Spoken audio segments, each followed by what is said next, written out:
My name is Desmond Miles. I'm a prisoner of war. A war I never knew existed, waged by two groups I never thought were real. Templars and Assassins. The Animus showed me the truth. The things I've seen, the things I've been. 1,000 years of history flowing through my veins, brought to life by this machine. They're using it. Using me to search for something. Call it the Apple. It's an artifact. One of many so-called pieces of Eden. Templars collect them. It's how they stay in power. And if the Templars get their hands on another one, everything will change. They want to make us all their slaves. When they first brought me here, I was afraid of what would happen if I tried to fight back. Now? Now I'm afraid of what will happen if I don't. But I can't do it alone. And maybe I don't have to. I met someone. Her name is Lucy. I think she's on my side. She's gone now. She's taken away by that bastard Warren Vidic and his Templar masters. I don't know what will happen to her, or what'll happen to me. All I know is I need to get out of here. And I need to do it soon. My name is Desmond Miles, and this is my story.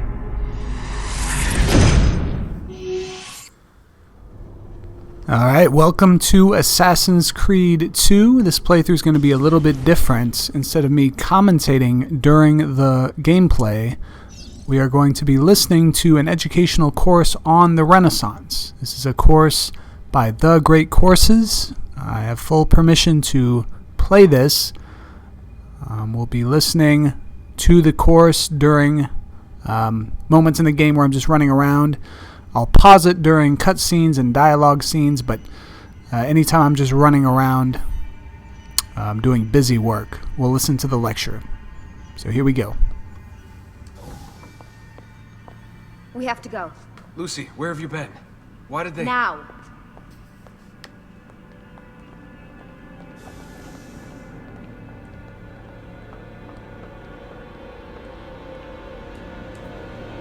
Get in. What's with the blood? Are you okay? Look, we have maybe 10 minutes, maybe, before they figure out what I've done. If we're not out of here and on the road before then... Wait, we're leaving? Desmond, I promise I'll answer all of your questions later. But right now, I need you to just shut up and do what I say. So please, get in the Animus. All right.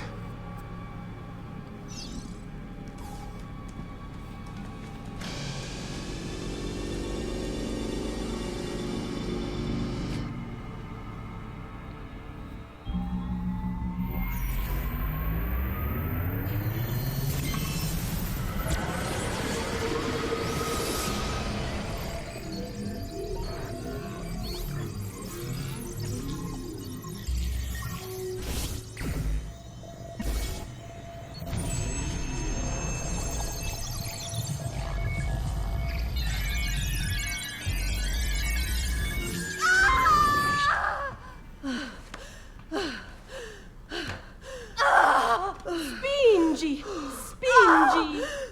Di nuovo! Sì, brava! It is a boy.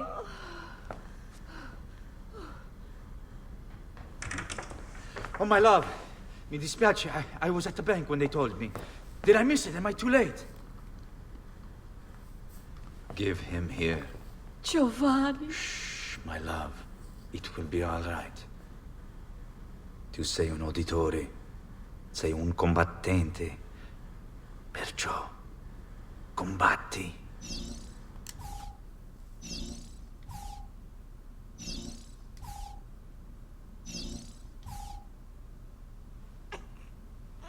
Listen to him. A fine set of lungs. And what shall we call him, my love? Ezio. Ezio Auditore da Firenze.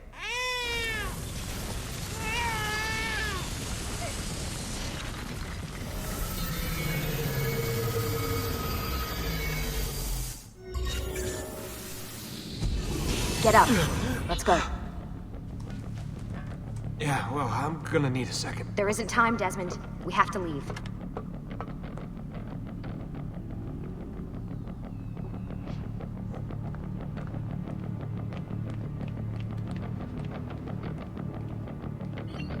We're really getting out of here, huh? Sturgo's got some fucked up interior decorators. Stay close. Hey! You're not supposed to be up here! Open this door! I'm calling it in. We have a breach in the research wing. I repeat, there's been a breach in the research wing. Follow me. Requesting backup from all available security walls. personnel. Fancy. Why, these... There they are! Don't let them get away!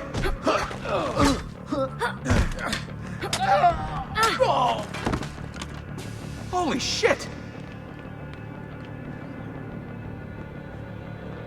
This way. Look at this place.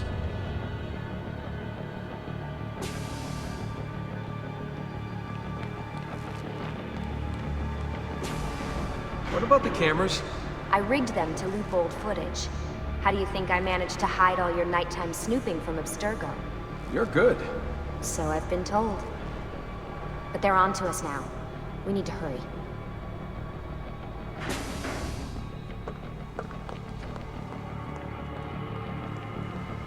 Careful.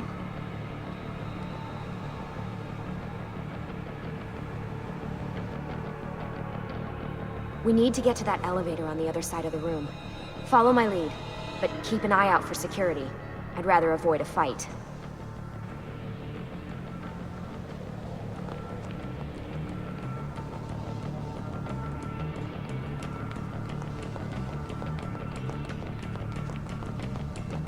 Is that an Animus?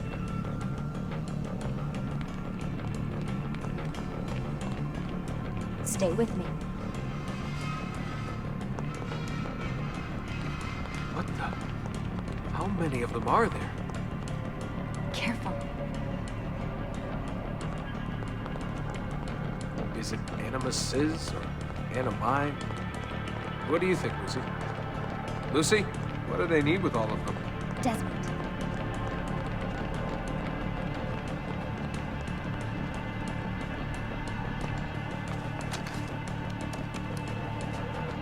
Fuck. I thought this card would work. It must be on a separate system, and I don't have the code. Wait.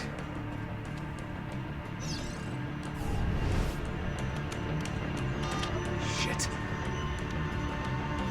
Come on. How did you do that? I don't know. Let's go.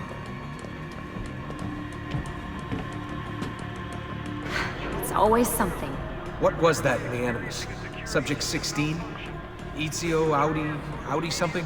I think we've been wrong all along. That's why we need to get out of here. Vidic and the Templars, they're only part of the problem. What do you mean? I'll explain when we get there. Get where?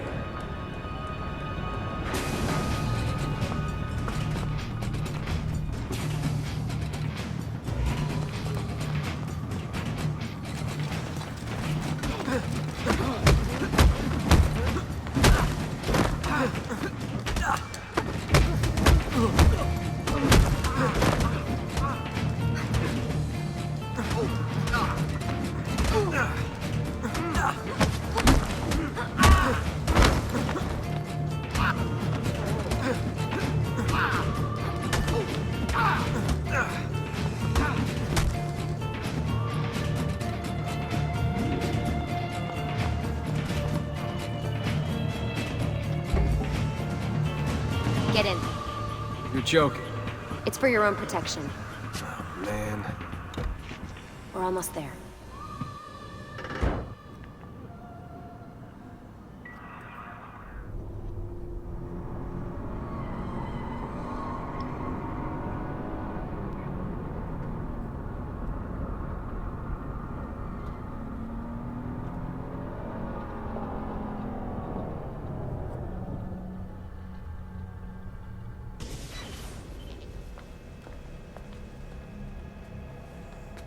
Thanks for that. It was great. Shoving the trunk, bouncing around. Loved This it. way. So, gonna tell me what's going on now? There was a reason for the escape, Desmond. Figures. We need your help. For what? Another treasure hunt through time? Abstergo's gonna replace their Apple of Eden. The map your ancestor found guarantees it.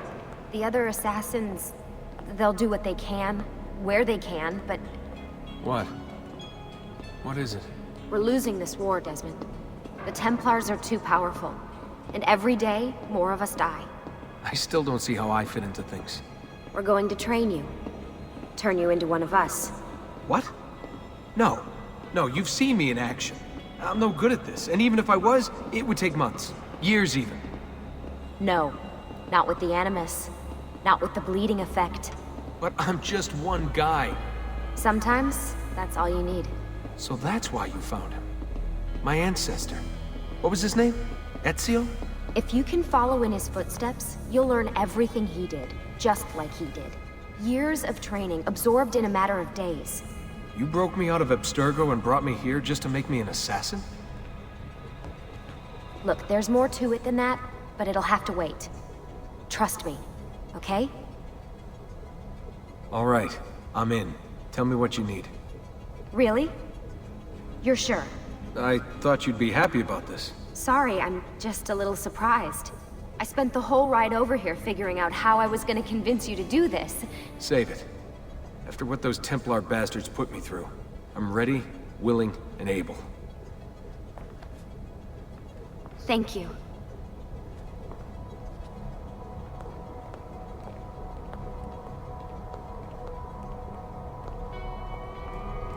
Lucy! You made it! God, it's been so long. 7 years, can you believe it? Indeed. Welcome back. Ah, so this must be the infamous Subject 17. Desmond Miles, was it? Who are you? I'm sorry, where are my manners? I'm Sean Hastings.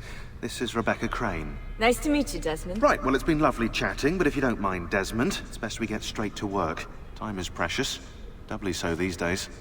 We've got everything set up and ready, Lucy. Just say the word and we'll get going. Here, I brought you something. A parting gift from Abstergo. Whoa! The memory core! This is amazing. With their data, things are gonna go a lot faster. I'll get to work on merging the code.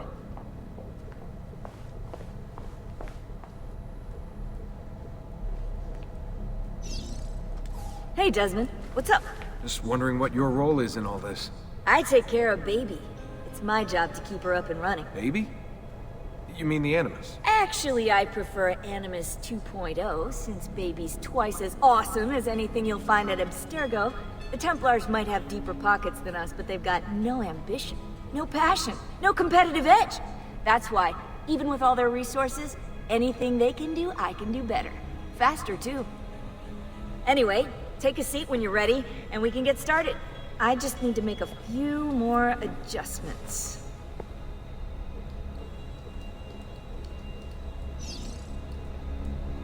Sorry, can't talk now.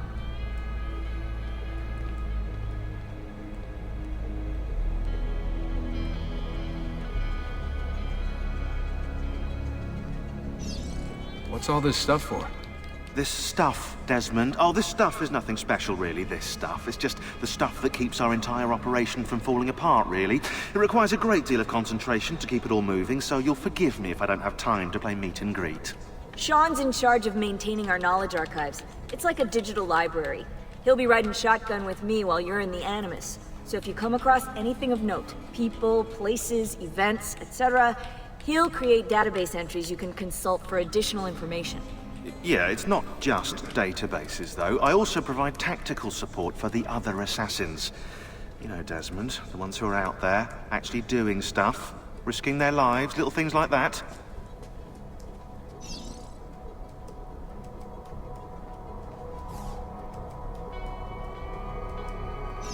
Hello, Desmond. Go away.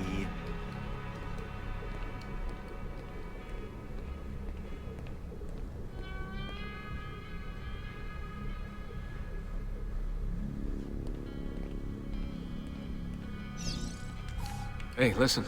I just wanted to say thank you. And that I'm sorry. Sorry. Yeah, you know, before.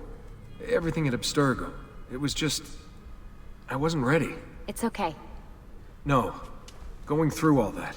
Knowing that the Templars still exist, what they're planning. What's done is done, Desmond. You're here now, and that's what matters.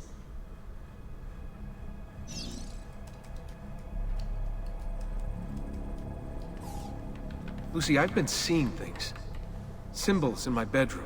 The code on the keypad. Just like Altair. It's from the bleeding effect. You're taking on more than your ancestors' memories. You're taking on their skills, too. In this case, Eagle Vision. Skills? You're more receptive now. So if all goes well, everything Ezio learns in the Animus, you'll learn too. You really think this will work? That I'll become an assassin? You already are an assassin. You'll just be better at it. Yeah, hopefully much better at it. I mean, seriously, I saw the tapes from Abstergo. You didn't even try and escape. What a dick.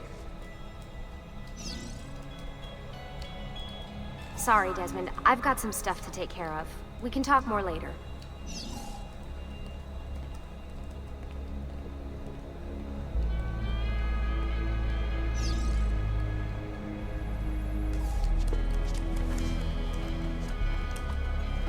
So how does this work?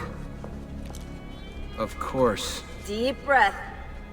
Oh, what are you, a tiny child? Sean! Well... Here we go.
Insieme per la vittoria! Insieme! Insieme!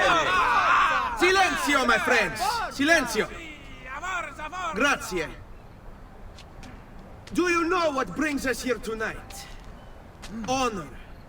Vieri de Pazzi slanders my family's name and forces his own miseries upon us. If we... Enough of your nonsense, Grullo! Buonasera, Vieri. We were just talking about you. I'm surprised to see you here. I thought the Pazzi hired others to do their dirty work. It's your family that cries for guards when there's trouble, Codardo. Afraid to handle things yourself? Your sister seemed quite satisfied with the handling I gave her earlier.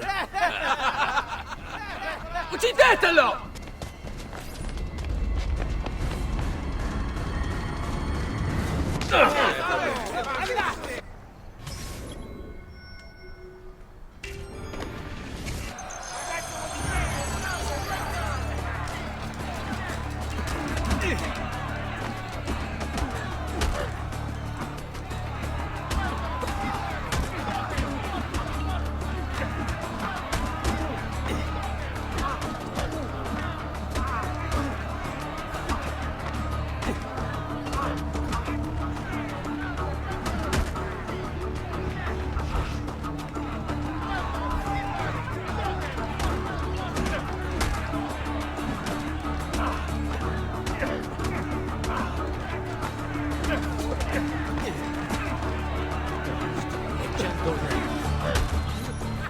Hey! Behind you! Federico! What are you doing here? I wanted to see if baby brother had finally learned how to fight. And? You have style. But endurance is what counts. Let's see how many of them you can ruin before they get the best of you.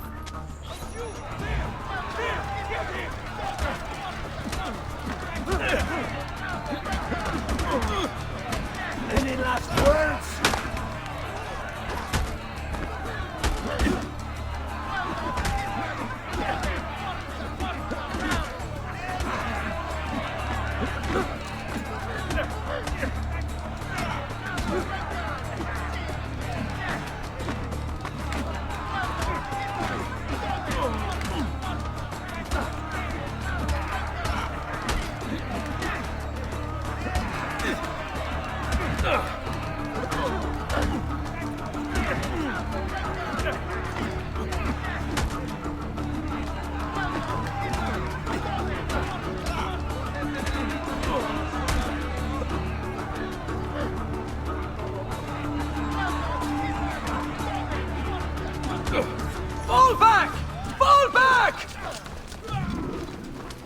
Hold on.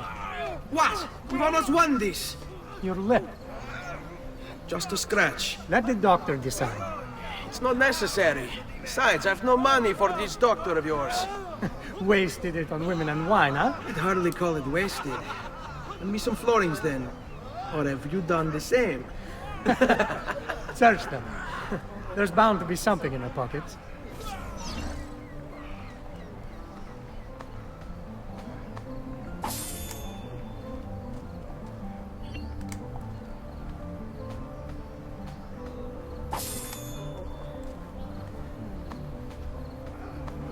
Va bene.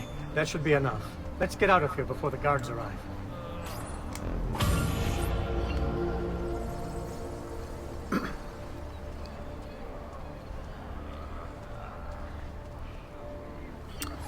Federico Auditore, date of birth 1456, profession student, noble. Ezio's older brother and the eldest Auditore, Federico entered the Medici Bank as a clerk when he was 19. However, the bank logs indicate he mostly dicked around rather than actually working. One entry goes into detail. On September 17, 1475, a bag of gold florins went missing. After panic struck the bank, the elder Auditore approached Francesco Sassetti and with a smile revealed the location of the bag, which had been hidden on the rooftop. If he weren't the son of Giovanni Auditore, I'd speak to Lorenzo de' Medici and have him put in the stocks. Unsurprisingly, Federico was removed from the bank's payroll shortly after his 20th birthday.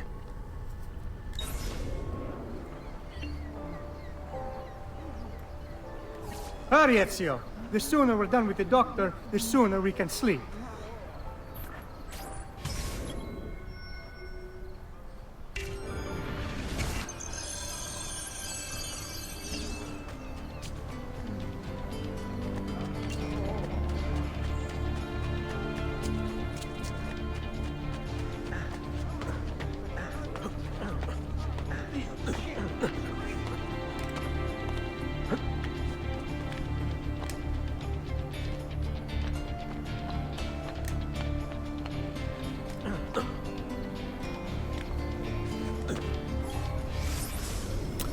Santa Trinita. Constructed over an existing church in 1258, Santa Trinita, Holy Trinity, is known for its Sassetti Chapel, which is decorated with frescoes of the life of St. Francis by Domenico Ghirlandaio, a painter most famous for his brief role as one of Michelangelo's teachers. Santa Trinita was the mother church of the Vallombrosan order of monks, a very serious group that strictly enforced both poverty and silence for life. Despite the beauty of the Santa Trinita frescoes, very few Vallombrosan monks are likely to have seen them on account of the fact that the monks received beatings for going outside their monasteries.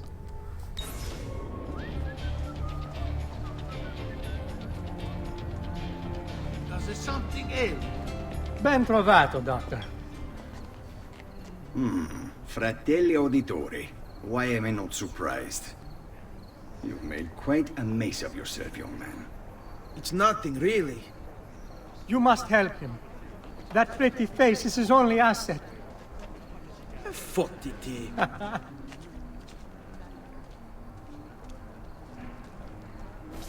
There we are.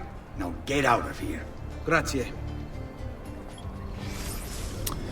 Doctors. Diagrams of the human body in the printing press influenced Renaissance medicine greatly, which had in turn been influenced by Arabic medicine during the Middle Ages.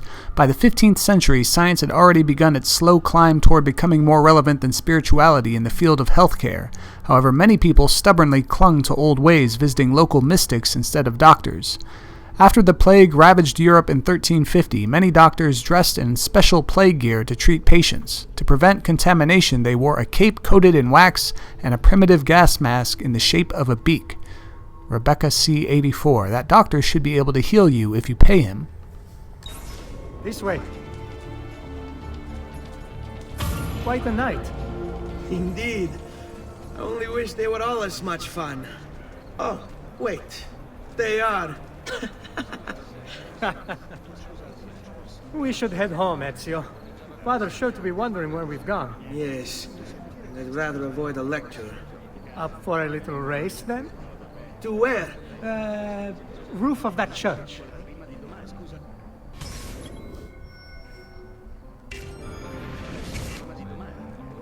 On the count of 3. 1, 2, 3. Baby brother still has much to learn. Come on, Tartaruga.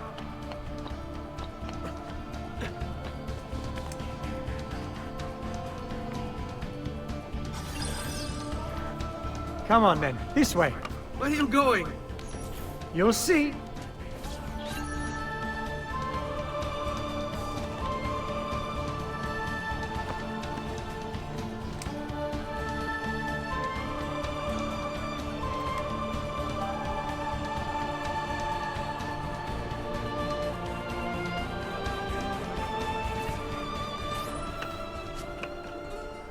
It is a good life we lead, brother.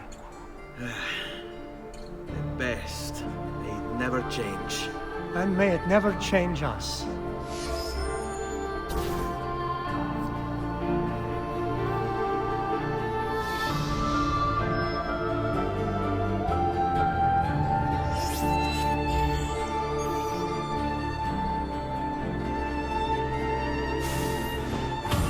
All right. Enough of that. We really should head home. Let's go. Wait. What? Ezio, let Christina sleep. There will be time enough for that. Later. Ah.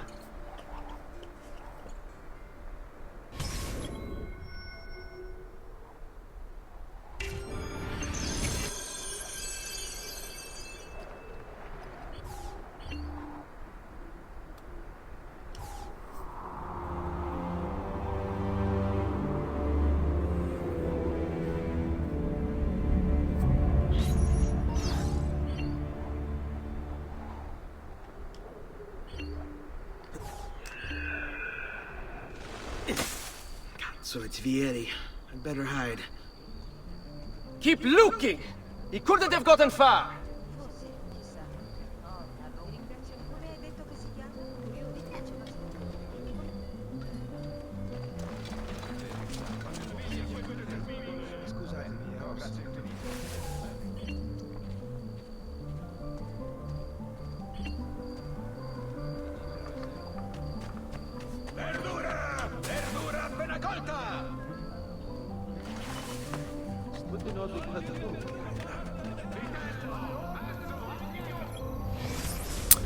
Casa di Vespucci.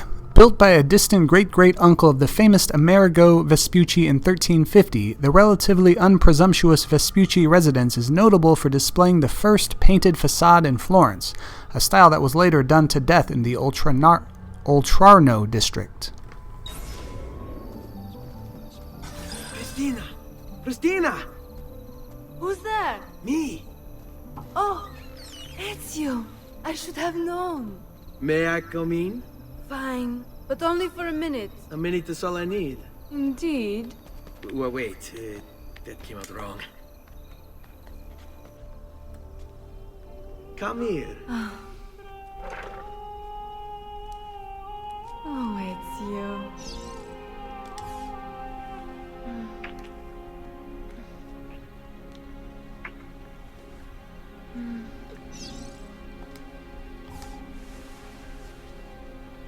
Oh, Ezio.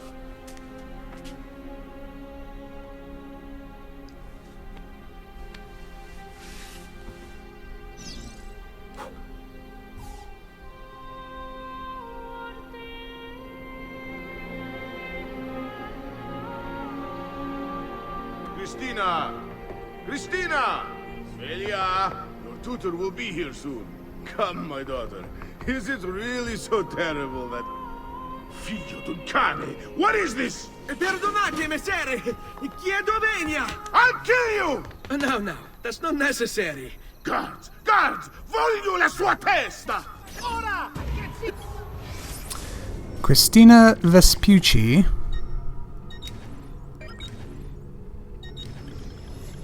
Date of birth 1459, profession student, noble.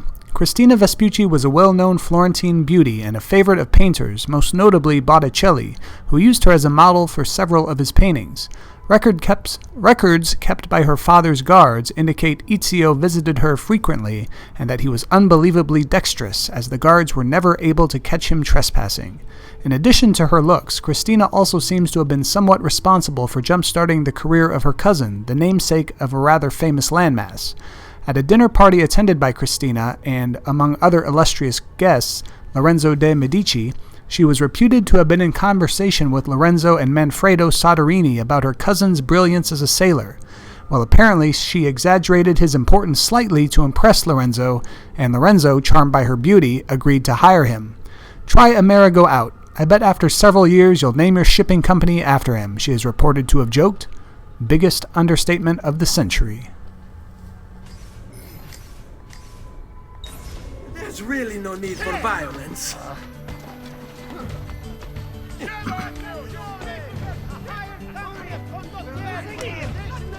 You have me confused with someone else. She needed some help with some things. I'm mostly innocent.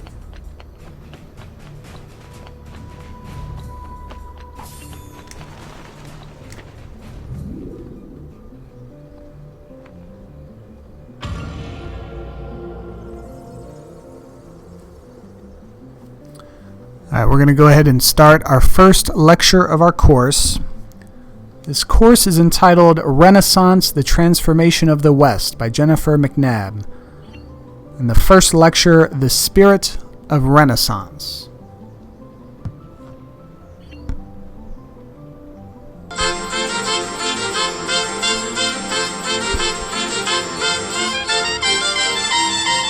Welcome. You are about to embark on a unique learning adventure from the Great Courses. Our courses are crafted to be entertaining journeys, both comprehensive and fascinating. They're designed to expand horizons, deepen understanding, and foster epiphanies in a broad array of subjects and university-level disciplines. The lecturers are university professors and subject matter experts carefully selected by the Great Courses and its customers for their intellectual distinction and exceptional abilities to teach. By listening for less than an hour a day, you can finish even the longest course in just weeks. Browse our catalogs or visit our website at thegreatcourses.com and imagine how much you can learn if you spent just 30 minutes a day for the next year in the company of some of the greatest minds in the world.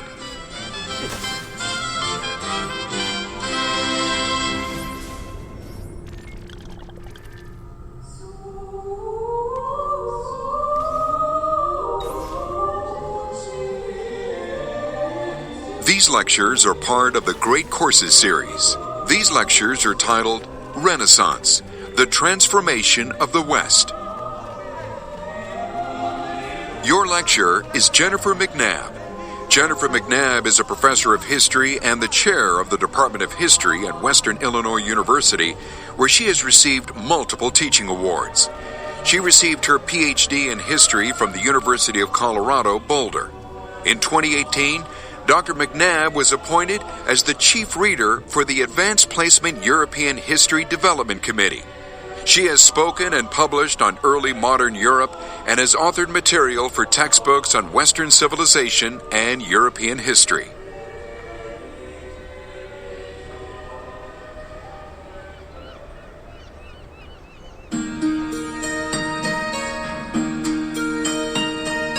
Lecture 1. The Spirit of Renaissance.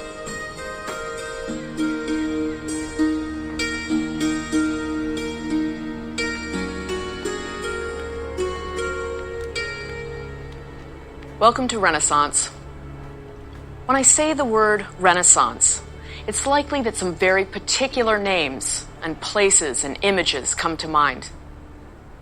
Some of you might right now be picturing Michelangelo's magnificent Colossus in marble, David. He stood guard over the Florentine Republic during its tumultuous 15th and 16th centuries. It's a good choice. David is in many ways emblematic of this famous age of rebirth that would move far beyond its Mediterranean origins and far beyond its celebration of classical culture and political life to embrace a breathtaking new vision of humanity. Or perhaps it's those vivid biblical scenes from Genesis, played out across the ceiling of the Sistine Chapel, that exemplify Renaissance to you. Blacksmiths. Every Renaissance community needed a blacksmith. Swords, locks, pans, knives, nails, and armor were all made from metal and all needed to be shaped. In addition, architectural ironwork flourished during the Renaissance as blacksmiths began to apply their practical craft towards making art. Rebecca C. 84. I bet these guys can sell you weapons, armor, daggers, and ammunition. They even do repairs. That glorious moment of human creation itself, that striking image of God animating Adam with his touch, that might be the favored quintessential Renaissance image for some of you.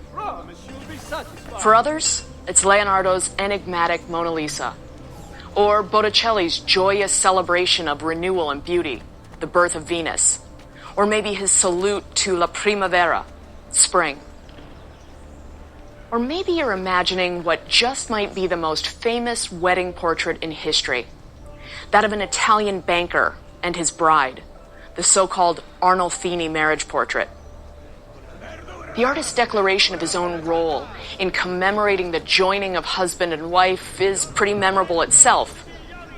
You might be calling to mind the artist's bold Johannes de Eyck Fuet Hic, or the fact that he appears to have painted his own reflection in the distant mirror behind the young couple. Maybe you associate Renaissance with a larger scale vision, a vista of the constructed horizon, a testament to humans' ability to transform the world around them in brick and stone and mortar and wood.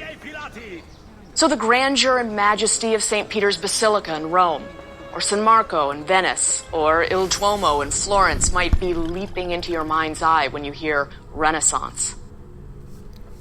Palazzo Auditore. Completed in 1473, the Palazzo Auditore is notable for its rusticated stonework and Roman pilasters. Giovanni Auditore designed the palazzo himself, based on initial sketches by Leone Battista Alberti. Once built, the palazzo became a fixture of the Santa Maria Novella district. Lorenzo de' Medici mentioned in a letter addressed to Giovanni, dated 1474, that he admired the facade's lack of ostentation.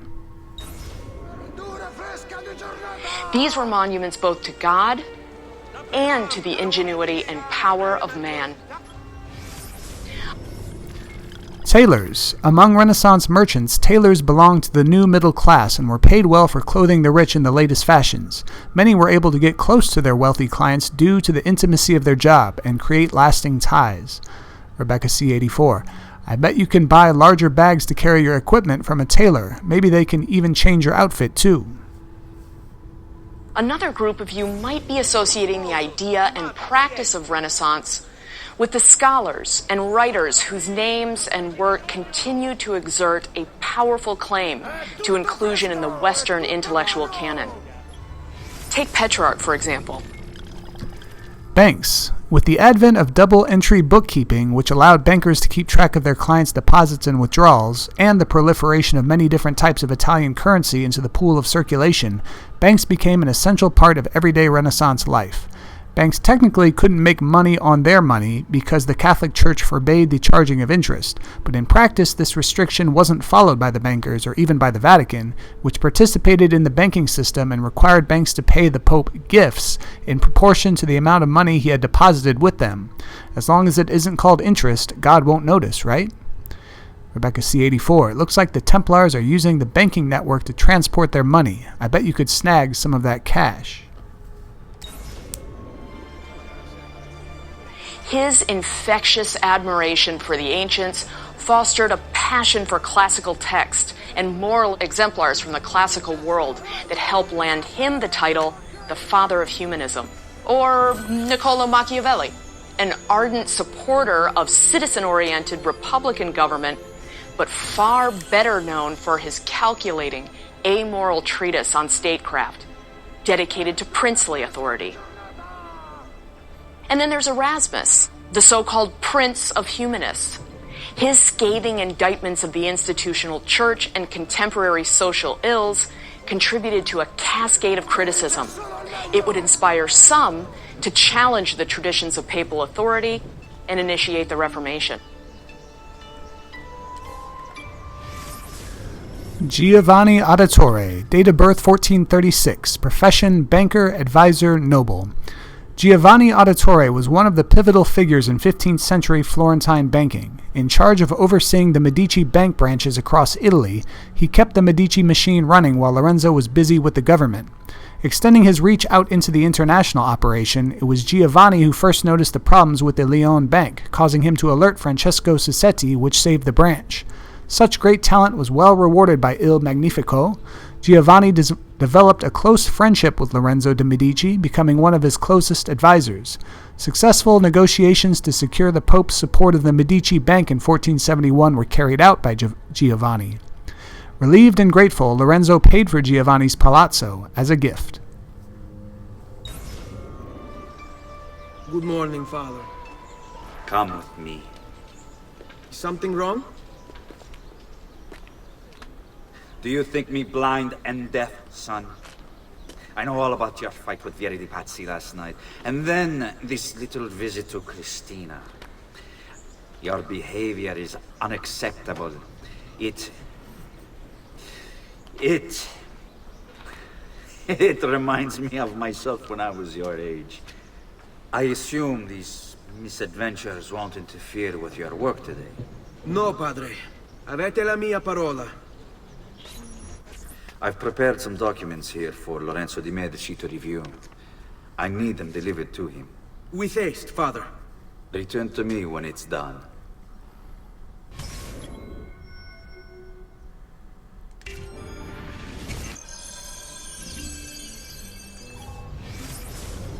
Al magnifico Lorenzo de' Medici, mio protettore e amico. I have done as requested and completed my investigation into the Milano incident. I can confirm for you that it extends far beyond dissatisfaction with Duca Galeazzo Sforza's rule. It is my belief that other parties, desirous of far greater gains, manipulated events in such a way as to achieve their goals without being revealed themselves. Lampugnani, Olgiati, and Visconti are guilty of the crime, to be sure. And they have met fitting ends for their betrayal.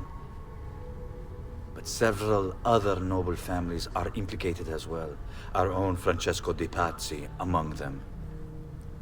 Their cause and motive is not yet clear to me, but initial findings indicate a plan, the scope of which is sure to disturb you. Best we continue this conversation in person, as I am hesitant to put my suspicion to paper. Reply with a place and time, and I will meet you there. I have also ordered Francesco be held by the Gonfaloniere until we can clear up this matter. Yours in confidence, Giovanni.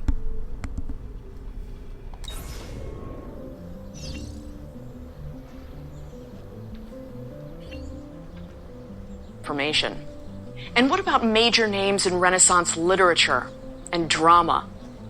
William Shakespeare and Miguel Cervantes, to name just a pair of the most recognizable. Their earthy and creative language fused with astute assessments about human nature that reflected humanity at its most vulnerable, its most absurd, its most ambitious, and of course, its most noble. Some of you are no doubt calling their names to mind as makers of Renaissance. Or it may be the case that you associate the Renaissance not with people, but with place, calling up a specific geography of Renaissance. You might be thinking of that memorable skyline of Florence, the city long heralded as ground zero of the Renaissance, populated with what just may be the greatest collection of geniuses assembled in the history of the Western tradition. Rome, certainly another contender, the home of the popes and the many humanists and artists in their employ. That makes another potential ground zero for Renaissance capital. Venice is another contender, perched precariously on the edge of the Mediterranean. Its great prosperity was a testament to its residents' determination and creativity. Or instead of thinking of individual cities or principalities, the territory synonymous with Renaissance to you might be the Italian peninsula in its entirety. Ah, Ezio. Ben trovato. How are you? Come sempre. I have a letter for Messer Lorenzo. I'll see that he receives it when he returns. Returns? They've gone to Villa Careggi, I'm afraid, and not expected back for at least another day. I'll let my father know. That sandbox of the ancients and their Renaissance admirers alike. You could make a pretty solid case for the England of Sir Thomas More, and later of Kit Marlowe, Shakespeare, and Ben Jonson as a center of Renaissance culture too. And the Spain of Juan Luis Vives and Cervantes, the France of Jacques Lefebvre d'Etaples. And then there's the Low Countries. Its northern United Provinces would emerge as one of the first global superpowers, whose fashions and scholarship and art would influence a continent and knit together the world. Excellent choices all. And then there's the figure whose identity and traits are so associated with the Renaissance that he shares its name. Renaissance man. You know him. He's a figure of wit and honor, of intellect and creativity. He's equally at home in the elegant trappings of the princely court and in the heat and smoke and chaos of the battlefield. He was as adept at drawing up a plan for battle as penning a love ballad and composing the tune to which its words should be set. And what about the intellectual gifts and the outlook of our Renaissance man? Some of you might have a tough time separating Renaissance from the new way of thinking and writing about the human experience that emerged after the catastrophe of the Black Death. That practice of learning through the lens of the ancients, but with a stunning new celebration of all that contemporary man could achieve. What's known as humanism. And I may not have even mentioned your Renaissance favorite yet. The choices are so many for this vibrant age that still exercises powerful sway over the popular imagination as a time of beauty and innovation and dynamism. This is the Renaissance we know. The familiar, marvelous, beautiful Renaissance that changed the course of history, first in the West and then around the world. This is the Renaissance that it's hard not to get excited about, often pointed to as the very herald of our own world, the origins of modernity itself. Except, of course, in all the ways it wasn't. Palazzo della Signoria. Arnolfo di Cambio designed the Palazzo della Signoria, also known as the Palazzo Vecchio, in 1299 for the rulers of Florence, the Signoria. The Signoria was made up of 9 members, or priori, selected by the city's guilds, 2 from each district, and a gonfaloniere of justice. Members were supposed to be chosen by lot, but once the Medici family took power, only their friends seemed to end up in the drawing. Government by the people, right? Interesting fact, the tower in front is off-center because it was incorporated into the palazzo from an earlier structure. It contains 2 small cells, one of which was used to imprison Cosimo de' Medici.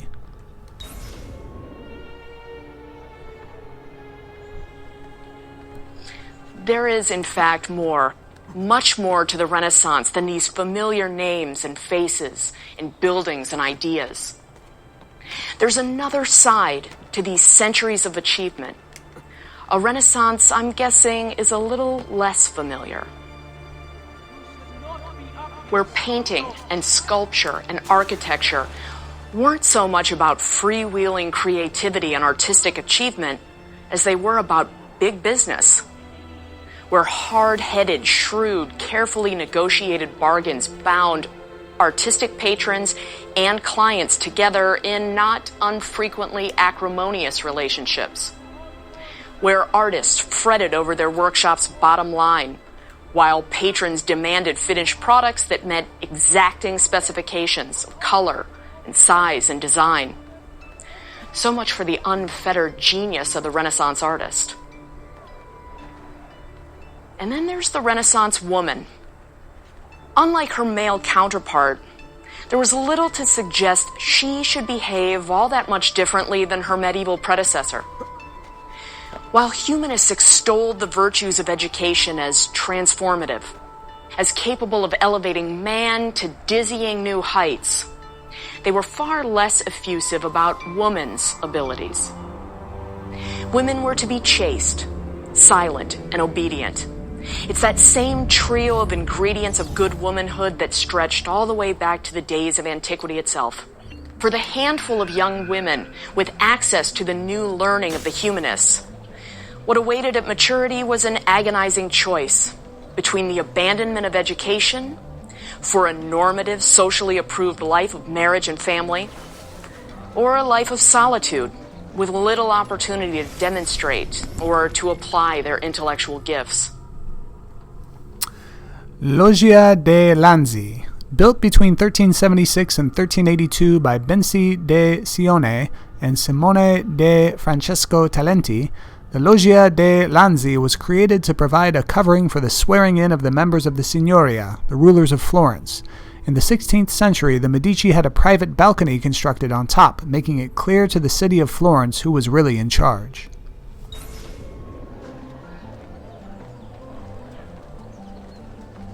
There's a reason we don't toss around the term Renaissance woman with the same ease as Renaissance man. Some modern scholars have suggested women didn't actually have a Renaissance.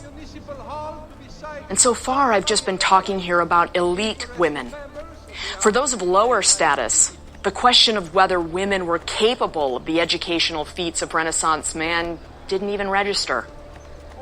These were women struggling with an endless list of domestic responsibilities. Some driven by limited options to the drudgery of service. Others driven by poverty to prostitution.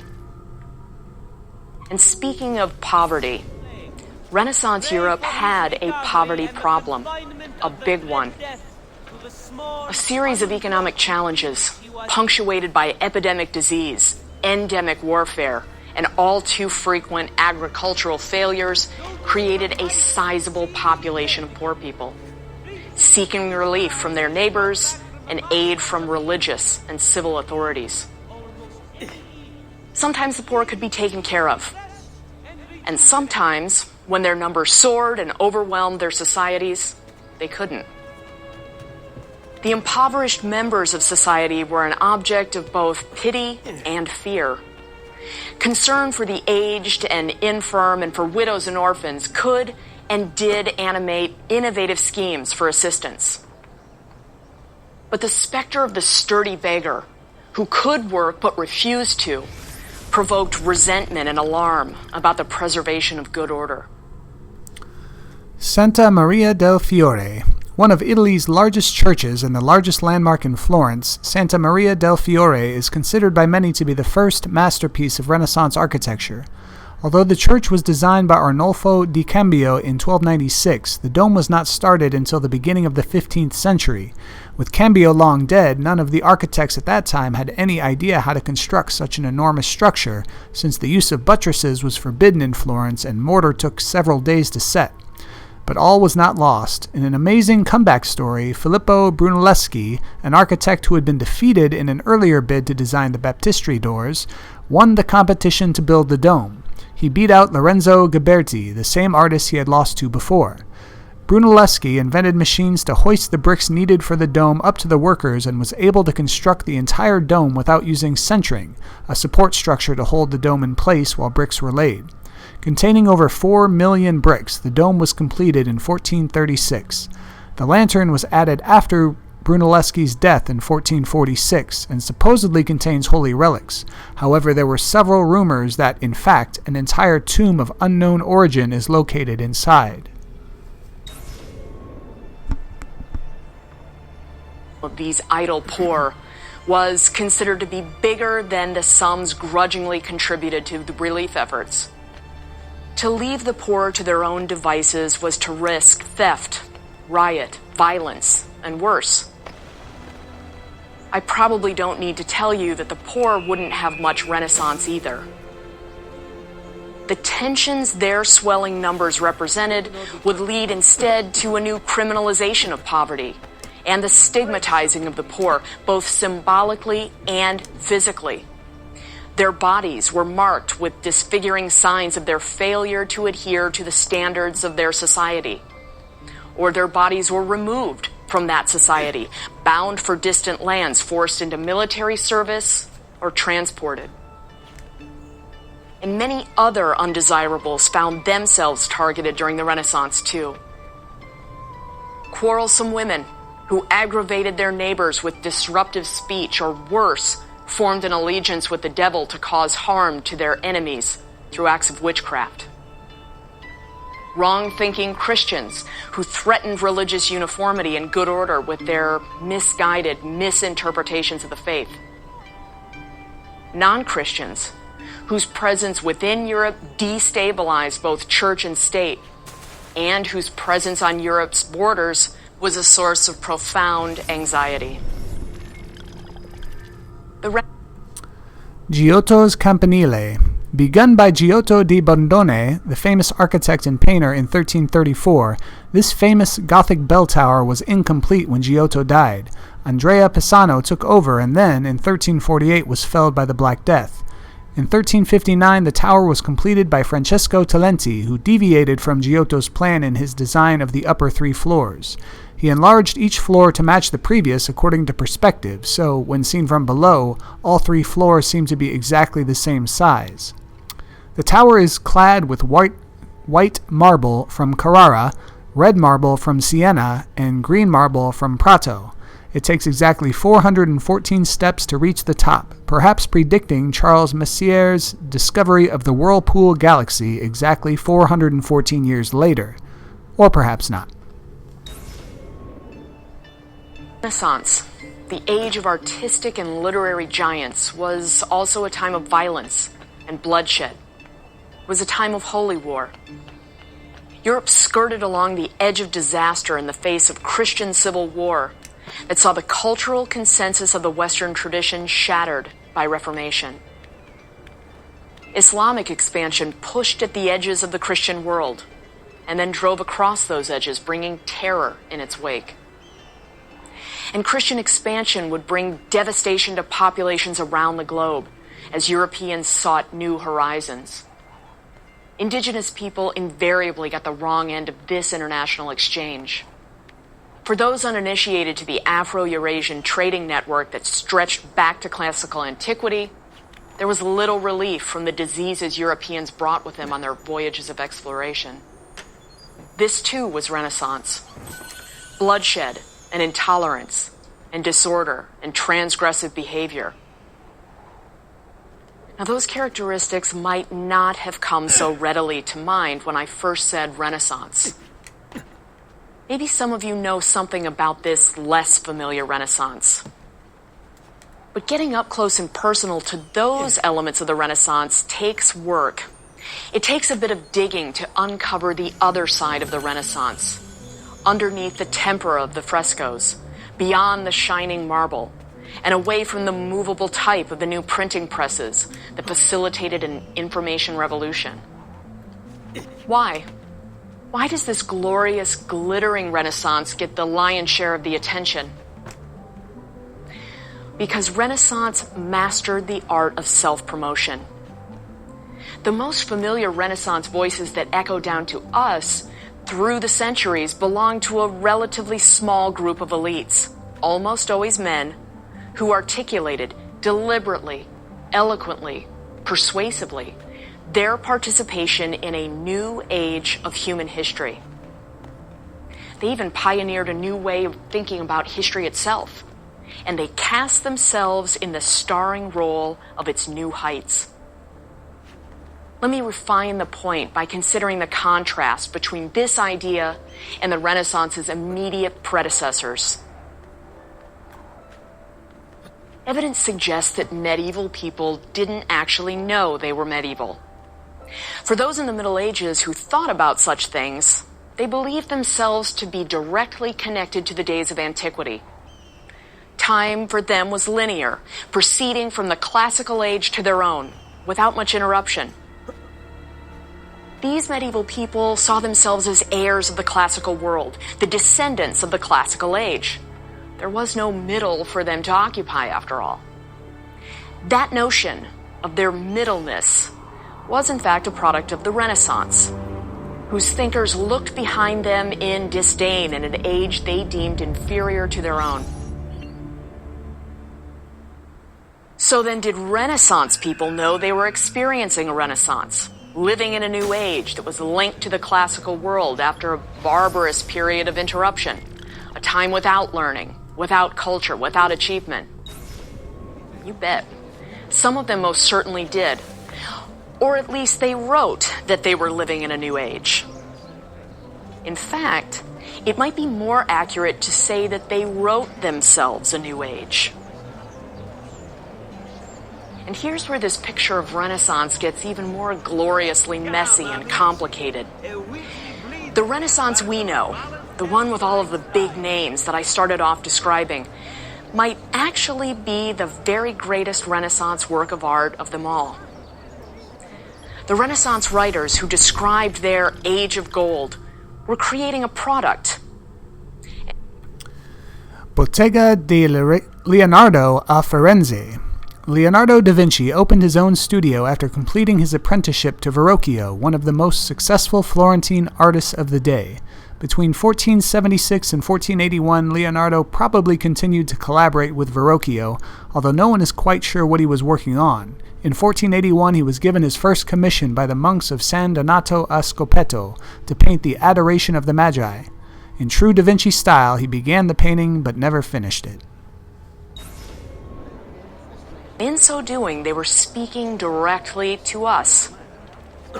Well, not to you and me in particular, but certainly to posterity.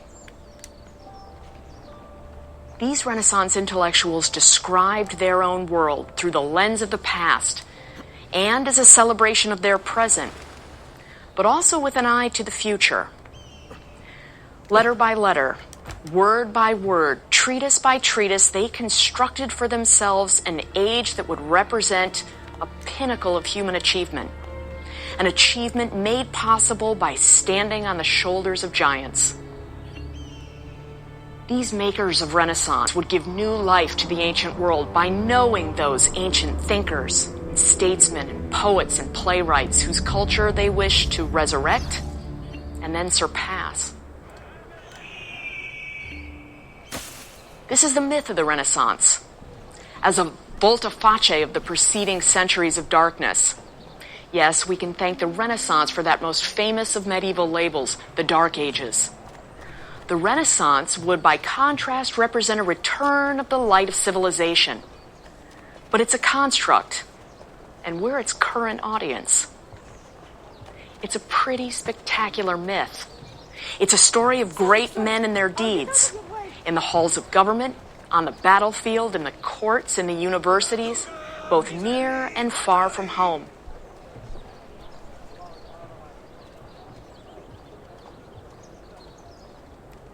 Keep up the good work. Bischero. You worry too much, Giovanni. Francesco Di Pazzi is in prison. The threat is ended.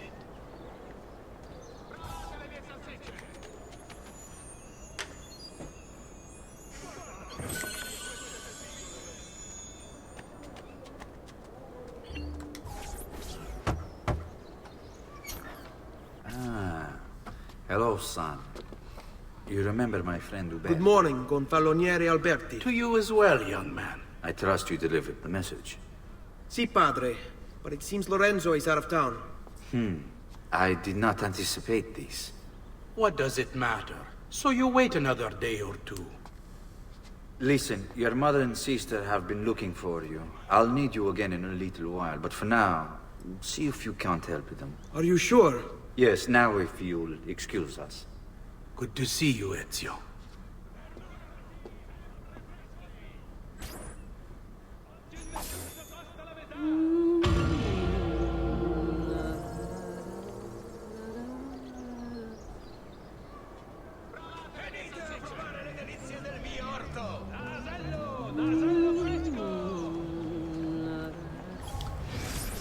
Maria Auditore.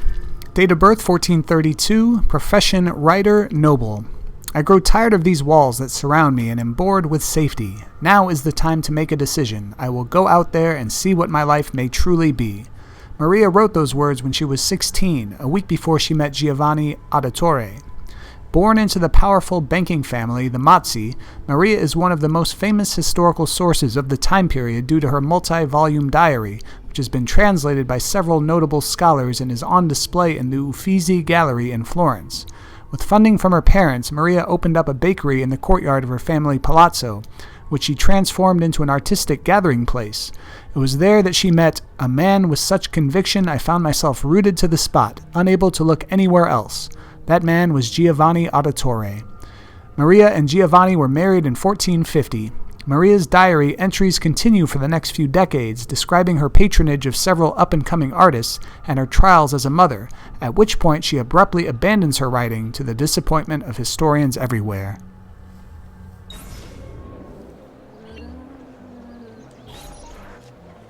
Buongiorno, Ezio. Buongiorno a voi, madre. Come state? Sto bene. And you? Still recovering from last night? I have no idea what you're talking about. Of course not. Anyway, I have an errand to run. I'd like you to join me. Con piacere. Come, it's not far from here.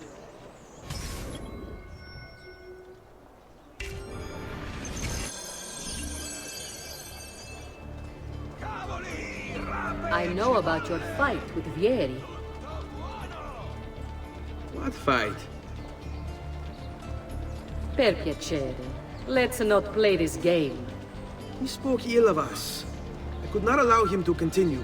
I'm sure he's having a hard time dealing with the accusations against his father. Francesco di Pazzi is many things, and none of them good. But even I never suspected he'd be capable of murder. What will happen to him?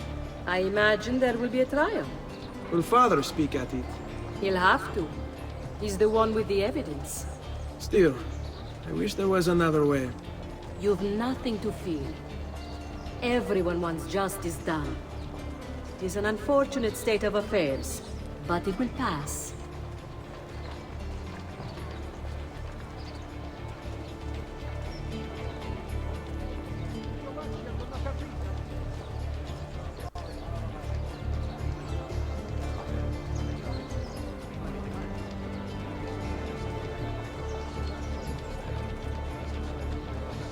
Here we are.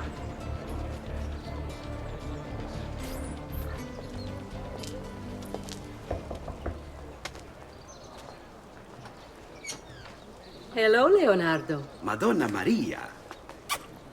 This is my son, Ezio. Molto onorato. L'onore è mio. Let me go and fetch the paintings. I'll be right back. He's very talented. Immagino. Self-expression is vital to understanding and enjoying life. You should find an outlet. I have plenty of outlets. I meant besides vaginas. Mother. Back to your house, then. Si. Ezio, help Leonardo, will you?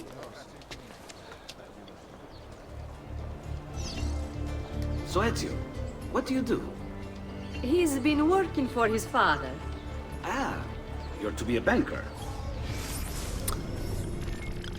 Leonardo da Vinci, date of birth 1452, profession painter, inventor, designer, architect, scientist, engineer. The illegitimate son of a notary and a peasant woman, Leonardo da Vinci was raised in Tuscany. Like many destined to be superstars, he had no surname, Vinci being the town in which he was born. At age 14, he was apprenticed to a Florentine painter, Verrocchio, who taught him chemistry, drafting, painting, sculpting, and modeling.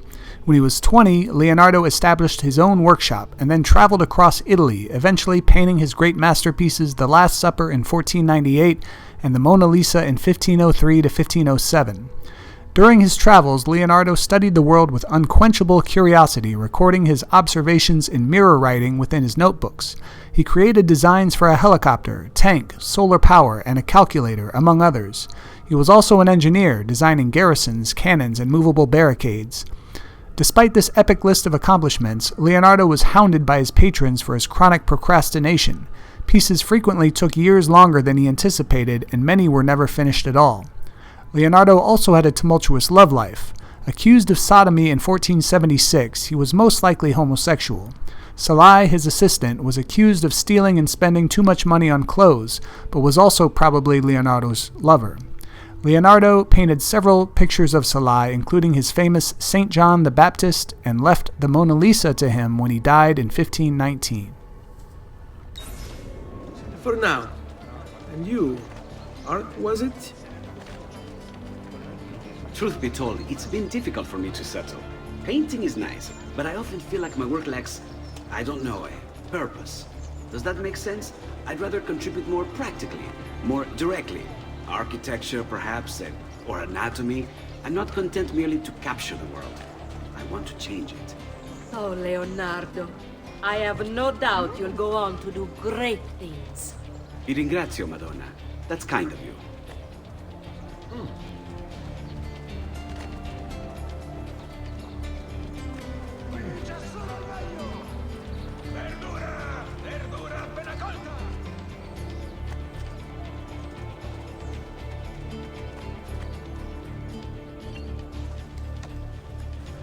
Thank you for your help, son.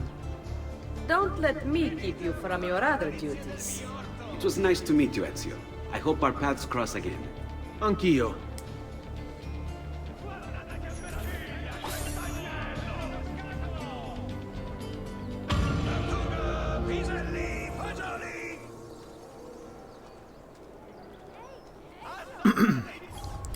Claudia Auditore, date of birth 1461, profession student, noble. The third child of Giovanni and Maria Auditore and the first girl in the family, Claudia seems to have been a bit of a spoiled brat. It looks like her parents had to raise her dowry by 1,000 florins after she scared away all her potential suitors. A report from her school indicates she once attacked another girl for looking at her boyfriend and knocked her out cold. On the plus side, she's Ezio's sister, so you should be safe.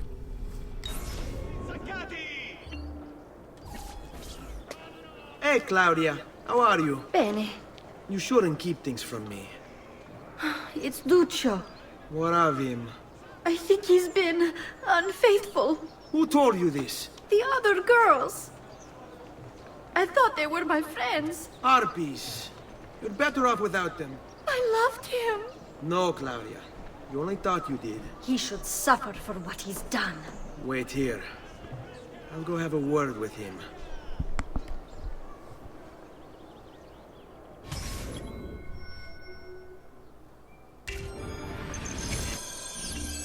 Both near and far from home. And like all of the very best stories, it has its fair share of truth, this legendary Renaissance. The Renaissance was an age of oils and bronze, and ink and paper that represented dazzling human achievement.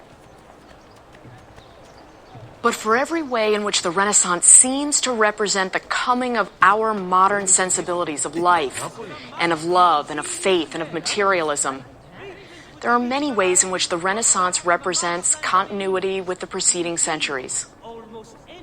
In this course, we'll be consumers of the Renaissance brand, but we'll be discerning customers.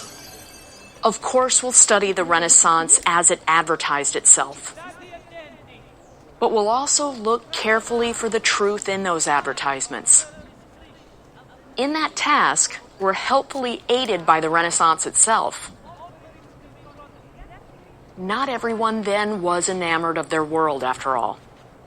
And the critical eye that some turned on the laws and institutions and traditions of their own day can assist us in gaining perspective on the Renaissance.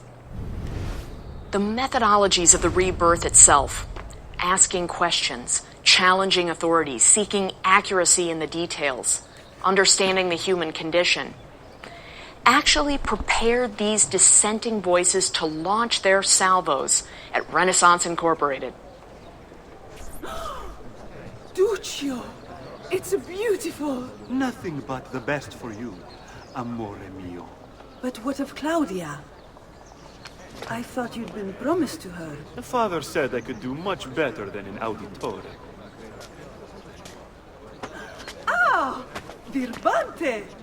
Come, let us walk a bit. What? I had something else in mind. Oh, Duccio. Hey, lurido porco! Ezio, my friend. Ah! Ma che ti piglia? You insult my sister, parading around with this puttana. What are you talking about? I saw the gift you gave her. Heard the things you said. Maybe your sister shouldn't be so stingy with her virtù. You broke her heart. Ha! And now I'm going to break your face. You auditores all talk big, but when it comes time for action... You'll regret ever opening your mouth. I could have taught your sister a great many things. She's lucky to have had someone like me. Bastardo! Down with you! Vergogna!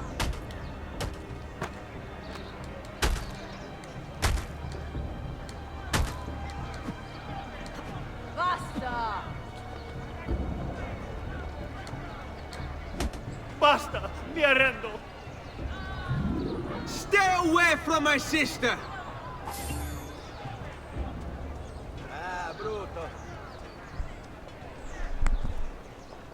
Is to launch their salvos at Renaissance Incorporated. During the lectures in this course, we'll receive the Renaissance its creators have given us. But we'll also be employing those very same critical methods they formulated and refined to evaluate the received Renaissance. So is this about us tipping some sacred cows, myth-busting the Renaissance? A little bit. As my comments have already suggested, there's much more to the Renaissance than appears to a casual observer. Since we'll be observing a little less casually, we'll see all sorts of things about the Renaissance centuries that don't appear in the typical narratives that celebrate the coming of modernity. Some of these things will even disturb traditional understandings of the Renaissance.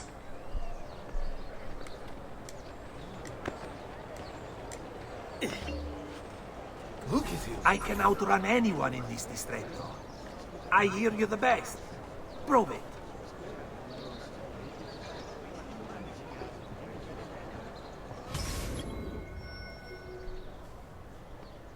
And some, I think, will make the Renaissance even more impressive than you already knew it was. What Lies Beneath really is one of the greatest stories ever told. Yes, the Renaissance excluded many from its vaunted celebration of humanity. There's no disputing that, and there's no getting around it. But what a celebration of humanity the Renaissance did create.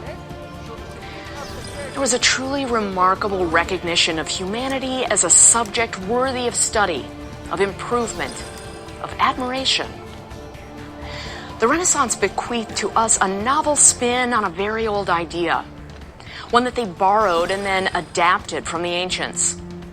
That humans were capable of living a good, meaningful life, and that the pursuit of that good life was a truly noble and ennobling endeavor.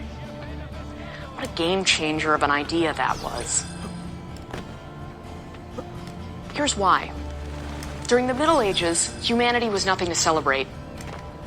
Christian theologians focused on sin, on the fallen state of humankind. God's mercy saved creatures whose innate wretchedness should have damned them. There was nothing really inspiring in the experience of being human in such a figuration.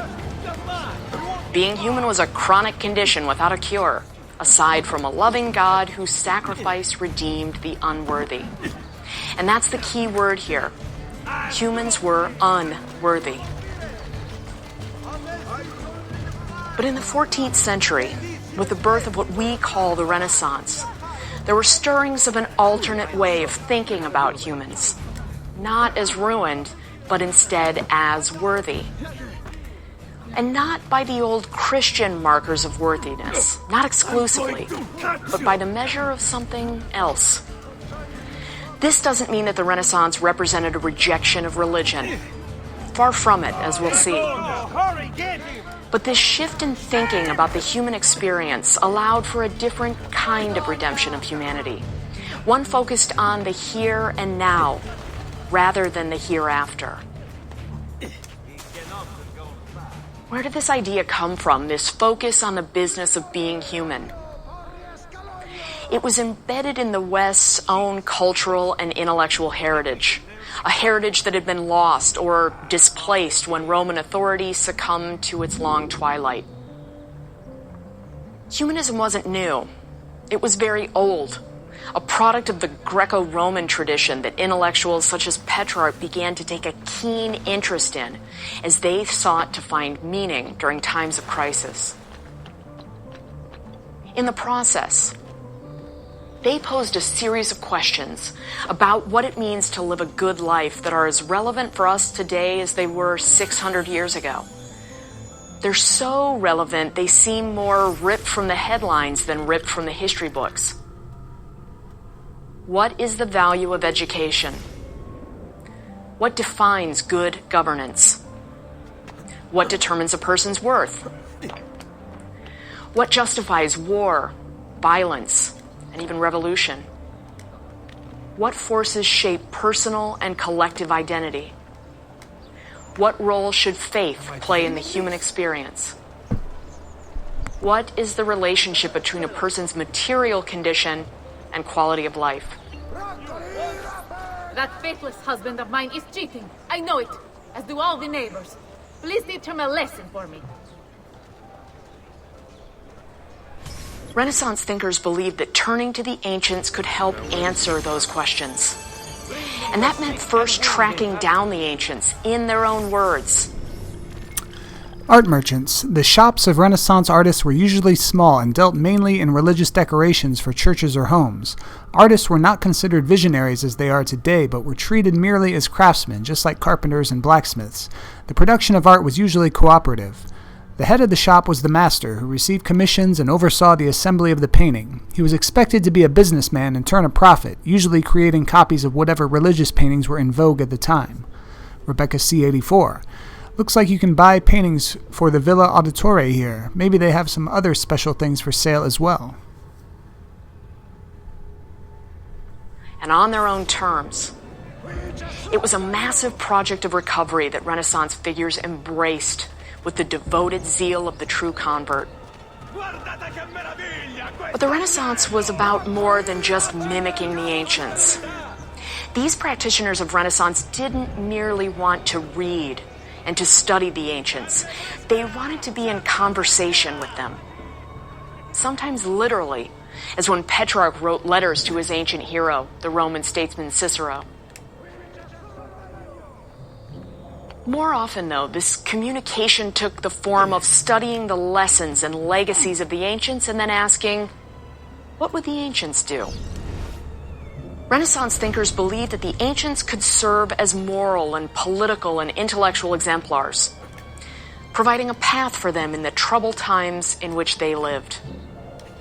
They believed that the past could serve as a guide to the present. But there was more.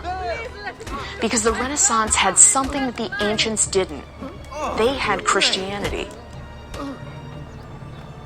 So the Renaissance not only had the benefit of... Nato, she wins. I give up. That bitch. I mean, wonderful wife of mine. I'll go home. The newly recovered ancient learning. It also had the wisdom and authority of the true faith. And what a potent combination that made. It was a truly dynamic duo. Christianity could provide answers to the human experience that not even the pagan ancients had been able to identify in their quest for knowledge. I'll go ahead and use the verbiage we'll find used in the Renaissance itself to give this next bit its full weight.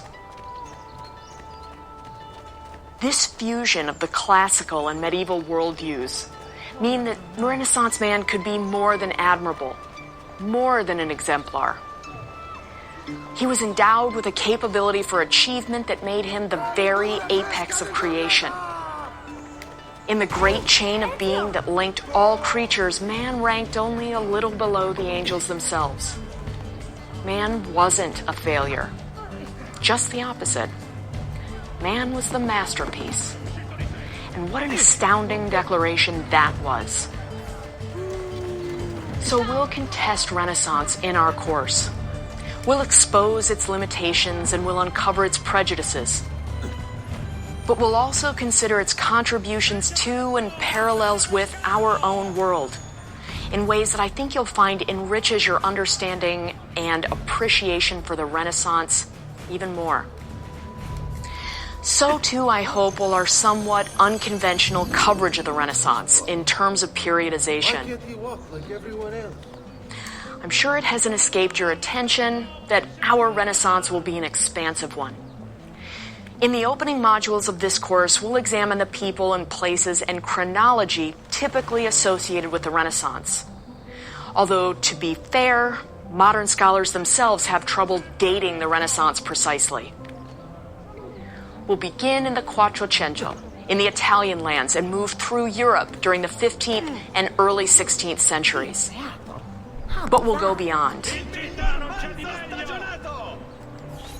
Get this to its destination fast. Really fast. I'll pay you well.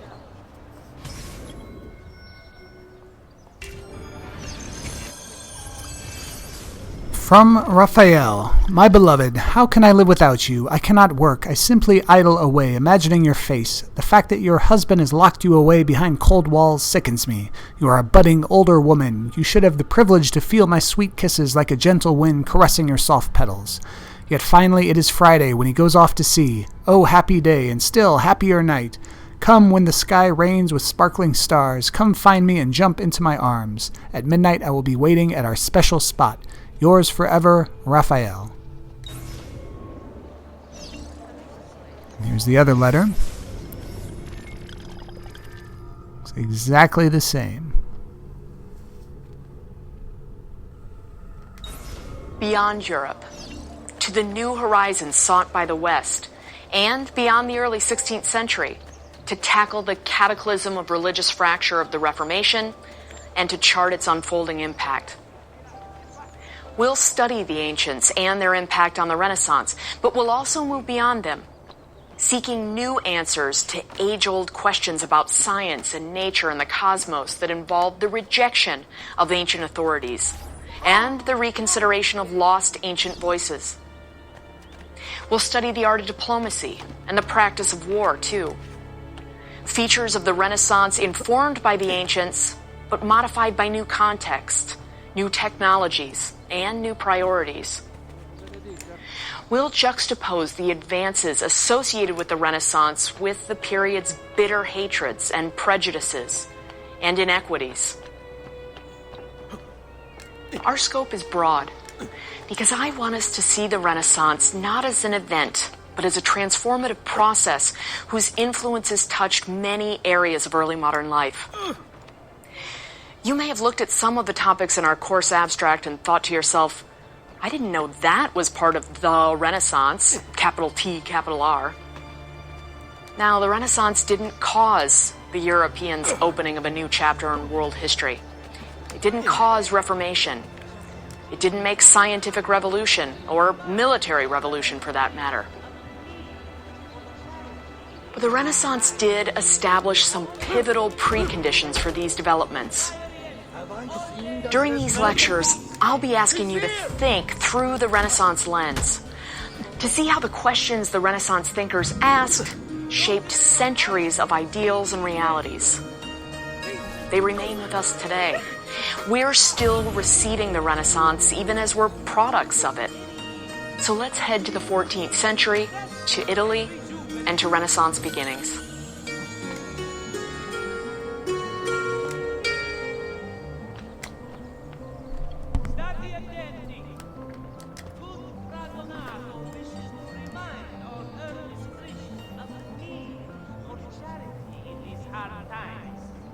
Offerings can be brought